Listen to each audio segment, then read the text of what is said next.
track we're going on is called the H track. Now, during the 30s to about the 60s, the Wally brothers cut timber on the area where we're going now, and they gridded it with these metal triangles, and they use the system that you have at school, so coordinates, etc. And they use lovely big tin triangles, and they'd hammer into it A1, A2, A3, etc. And these were nailed up through various tracks that the Wally brothers had in the forest where we're going. And then they could say, today we're going down the H track, we're going to H3, and we're going to cut down the big cedar tree that's there. So they all knew what they were going to do and what they'd need to take with them to get to that particular spot. The track has also got an old little mine shaft on it as well, the beginnings of a mine shaft from a tin miner, so you can cover a couple of things on this particular walk, a little bit on tin mining, a little bit on the timber cutting. The national parks actually cut a track from the old H track across to one of the areas where the trucks would load up against a ramp, and they'd load all the timber onto the back of their vehicles and get it out. Now timber cutting, even in the 1920s when the timber cutters were here, they had this idea of sustainability, and they did a cut and they left trees.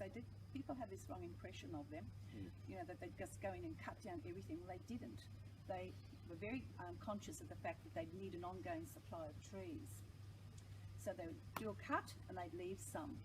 And their next big cut was to be in the 1990s. But in the 1980s, the Wet Tropics Heritage Area was declared. So they never got to do the next final big cut on these fully grown trees.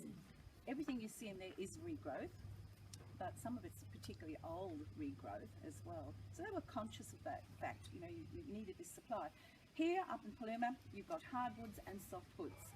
The eucalypt forest out the back area on the fringe of the Paluma range here, those timbers would be used for electrical poles, the piles down at the harbour, railway sleepers, etc. There were beautiful cabinet timbers in here, and they were taken down as well. And the red cedar from here evidently is a much nicer red cedar than the one that grows around the Cairns area. It's a lighter one. The timber is much lighter here, and it shows the grain better when it's polished. So it was a much valued timber from here. There were mills down in Ingham. The original lot first took theirs down to via Mount Fox, down to the Ingham Mills. When they opened up the road here in the Depression years in the 1930s, they then had another way to get down the mountain. Down at the bottom of Bolera Creek, there was a huge railway siding, and all the timber would be taken there, and then you could rail it into Townsville.